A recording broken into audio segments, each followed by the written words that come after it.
और हमारा जीवन, कक्षा 7, पाठ 11, प्राकृतिक प्रदेश एवं मानव जीवन, टैगा एवं टुंड्रा। आप जिस परिवेश में रहते हैं वहां वर्ष के अधिकांश महीने में गर्मी का अनुभव होता है।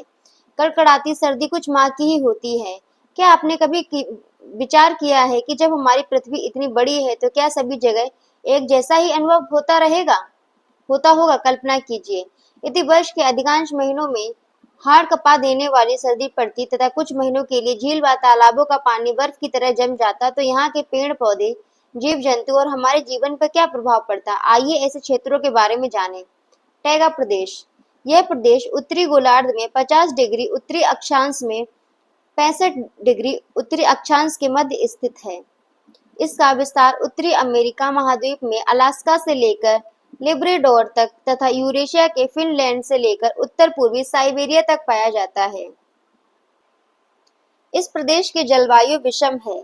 शीत ऋतु लंबी, कठोर और ठंडी होती है। शीत ऋतु में बर्फीली आंधियां चलती हैं और हिमपात होता है। नदियां और जलाशय 6 से 7 माह बर्फ से ढके रहते हैं। संसार का शीत ध्रुव कहलाने वाला वर्खोयांसक नगर इसी प्रदेश साइबेरिया में स्थित है। यहाँ साल भर वर्षा जल और हिम के रूप में होती है। इस प्रदेश में शंकुआकार वन पाए जाते हैं जिन्हें साइबेरिया में टैगा कहते हैं। टैगा रूसी भाषा का शब्द है। इस आधार पर इसे टैगा प्रदेश कहा जाता है। ये वृक्ष लंबे, सीधे, पतले और नुकीली पत्तियों वाले होते हैं। ये जो दिख रहे हैं ना, इस तरह के लंबे से पतले और नुकीले से जा रहे हैं, इनकी पत्तियां भी नुकीली हैं। ये सदैव हरे भरे रहते हैं। इनकी लकड़ी मुलायम होती है। ये वन केवल उत्तरी गोलार्ध में ही मिलते हैं। इन्हें बोरियल वन भी कहा जाता है। इन वनों में पाए जाने वाले मुख्य वृक्ष चीड़, सेडार, स्प्रूस, फर, वॉल्सम, रेडवुड आदि है। ये है कोणधारी वृक्ष, ठीक है, कोननुमा। दक्षिणी गोलार्ध में 50 डिग्री दक्षिणी अक्षांश से 65 डिग्री दक्षिणी अक्षांश के मध्य जल स्तर का विस्तार है। अगर दक्षिणी गोलार्ध में जल मंडल के स्थान पर स्थल मंडल का विस्तार होता तो यहाँ भी टैगा प्रदेश पाया जाता है। मिट्टी, सोइल। वर्ष के अधिकांश समय धरातल पर स्थायी रूप से बर्फ के जमे रहने और जल के रूप में कम वर्षा के कारण यहाँ मिट्टी का विकास नहीं हो पाता है। यहाँ की मिट्टी बारीक नहीं, पथरीली है, जैसे धूसर या पॉटजॉल मिट्टी कहा जाता है। यह मिट्टी कृषि की दृष्टि से अनुपजाऊ है, इसलिए यहाँ के लोग वन तथा अन्य प्राकृतिक संसाधनों पर आश्रित हैं। जीव जंतु, एनिमल्स।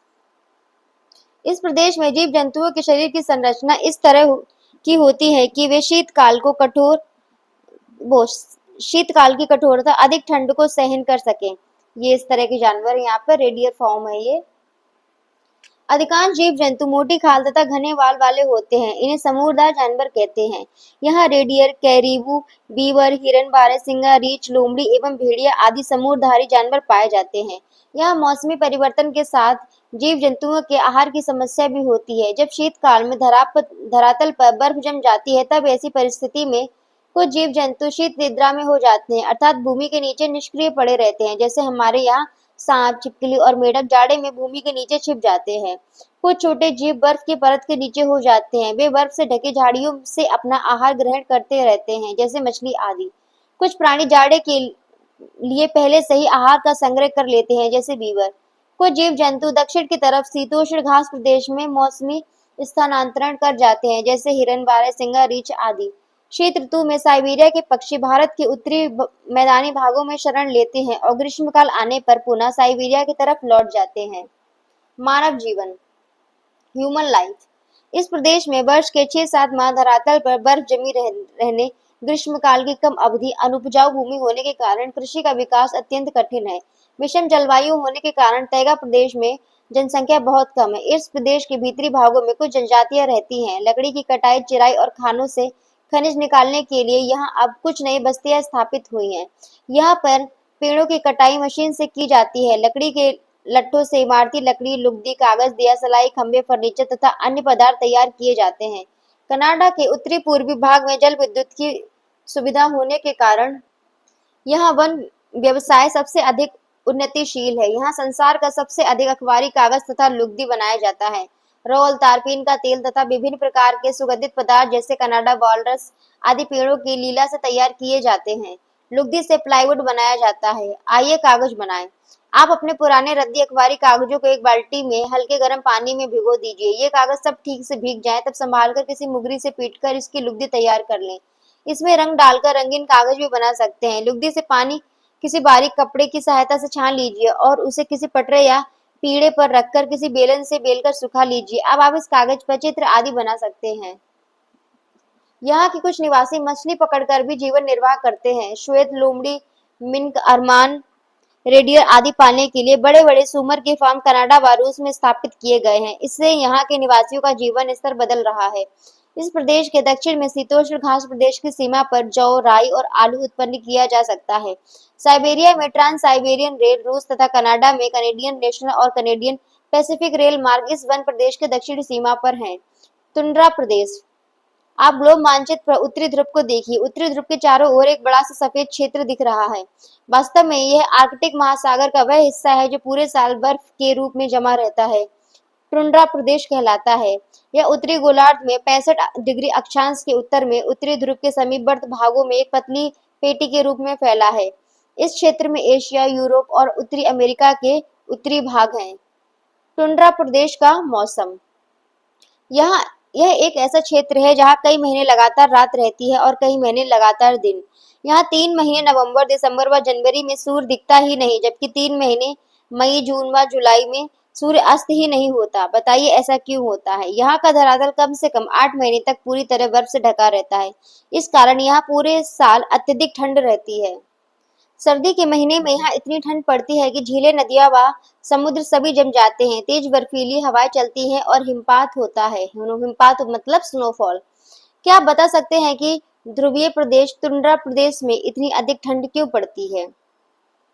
क्या टुंड्रा के ठंडे क्षेत्र में कोई वनस्पति होती होगी? क्या टुंड्रा के बर्फीले क्षेत्र में कोई जीव जंतु रहता होगा? क्या टुंड्रा क्षेत्र में मानव जीवन संभव है? तो इन सब सवालों के आंसर आइए जानें। वनस्पति। वेजिटेशन। आप जानते हैं कि वनस्पति के उगने के लिए नमी व ताप की आवश्यकता होती है। टुंड्रा क्षेत्र में नमी तो खूब है लेकिन ताप की कमी है। इस कारण यहाँ वनस्पति नहीं उग पाती। यहाँ पर वही वनस्पतियां होती है जिनमें बहुत ठंडी दशाओं को सहन करने की क्षमता होती है। सूर्य के प्रकाश की कमी तथा अत्यधिक ठंड के कारण यहाँ के अधिकतर पौधे गुच्छेदार एवं 5 से 8 सेंटीमीटर ऊंचाई वाले होते हैं। झाड़ियां प्रायः उन भागों में विकसित होती हैं जहां पर बर्फ का ढेर उन्हें तेज चलने वाली बर्फीली हवाओं से बचा सके। इनमें आर्कटिक विलो नामक झाड़ी प्रमुख है। गर्मी में बर्फ पिघलने पर लाइकेन, काई, बर्च एवं एल्डर के छोटे छोटे पौधे उगते हैं जो रेडियर पशु का मुख्य भोजन है। जीव जंतु एनिमल्स।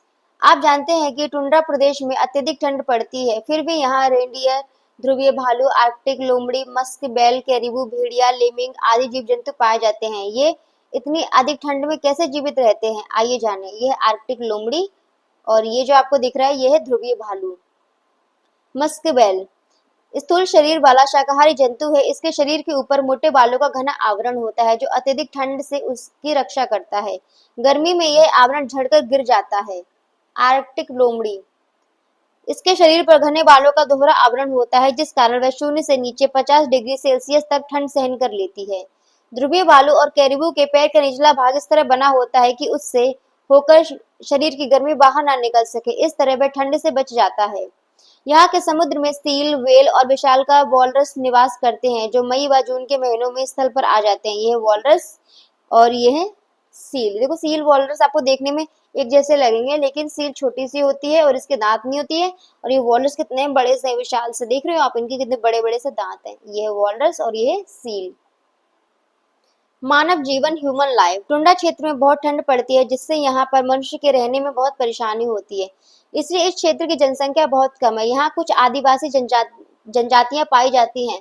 उत्तरी अमेरिका, ग्रीनलैंड आदि के टुंड्रा निवासी एस्किमो, फिनलैंड के लैप और साइबेरिया के याकूत कहलाते हैं। आप सोच रहे होंगे कि यहाँ के लोग इतनी ठंड में कहाँ व कैसे रहते हैं और क्या खाते होंगे। यहाँ के लोग बर्फ के घर बनाकर रहते हैं जिन्हें इग्लू कहते हैं। ये है इग्लू, ठीक है। इग्लू में बर्फ की ठंड के प्रभाव को कम करने के लिए ये लोग उसके भीतरी भाग में जानवरों की खाल लगाते हैं। इस क्षेत्र के लोग शरीर को ढकने के लिए भी खालों का प्रयोग करते हैं। आप जानते हैं कि टुंड्रा क्षेत्र में वनस्पति नहीं होती है, यहाँ पर खेती करना असंभव है, इसलिए ही यहाँ के लोग भोजन हेतु मांस पर आधारित हैं। ये लोग मछली, सील, व्हेल, वॉलरस, लोमड़ी और ध्रुवी भालू का शिकार करते हैं। ये जानवर टुंड्रा वासियों के जीवन का आधार हैं। ये लोग जानवरों का शिकार हार्पून व तीर कमान से करते हैं। शिकार के लिए ये लोग नाव का प्रयोग करते हैं, जो हड्डी पर खाल मढ़कर बनाई जाती है। इन नावों को कयाक कहते हैं। यहाँ के लोग जानवरों को मारकर उनकी खाल निकालकर सुखा लेते हैं। ये खाले पहनने, ओढ़ने, बिछाने ये खाले पहनने, ओढ़ने, बिछाने, तंबू बनाने, नाव व जमीन पर चलने वाली बिना पहियों की गाड़ी स्लेज बनाने के काम आती है। इसके बाद भी जो खाले बच जाती है, उन्हें वे व्यापारियों के हाथ बेचकर अपनी जरूरत की चीजें खरीद लेते हैं, जैसे अनाज, चाय, तंबाकू, चाकू, कुल्हाड़ी आदि। सील की चर्बी जलाकर रोशनी करने के काम आती है। ये लोग गर्मी के समय अधिक से अधिक शिकार करके सर्दियों के लिए मांस सुरक्षित कर लेते हैं। यहाँ के लोग रेंडियर व ध्रुवीय कुत्तों के झुंड पालते हैं। रेंडियर से इन्हें दूध, मांस, चर्बी, हड्डी व खालें मिलती हैं। ध्रुवीय कुत्ते स्लेज गाड़ियों को खींचने और शिकार में सहायता करते हैं। पिछले 50 वर्षों में टुंड्रा वासियों के जीवन में पर्याप्त अंतर आया है। इनके जीवन स्तर में सुधार हेतु प्रयास किए जा रहे हैं। अब ये लोग खालों के स्थान पर फर वाले कपड़े, हार्पून के स्थान पर राइफल, कयाक के स्थान पर मोटर वाली नाव का प्रयोग करने लगे हैं। अब ठंड से बचने के लिए ये लोग इग्लू की छत पर कालीन लगा देते हैं। रूस की सरकार ने रेंडियर फार्म बनाए हैं, जिससे इनके जीवन स्तर में सुधार हुआ है। ये रेंडियर फार्म, ये बहुत सारे रेंडियर हैं। और भी जानिए। रॉबर्ट पियरे उत्तरी ध्रुव पर पहुंचने वाले पहले व्यक्ति थे। एम्स्टर्डम दक्षिणी ध्रुव पर पहुंचने वाले पहले व्यक्ति थे। टुंड्रा प्रदेश में चलने वाली बर्फीली हवाओं को ब्लिजार्ड कहते हैं। कनाडा के कोणधारी वनों में लकड़ी काटने का व्यवसाय करने वाले लोगों को लंबरजैक कहते हैं। और अब आगे इसके क्वेश्चन आंसर अभ्यास प्रश्न देखते हैं।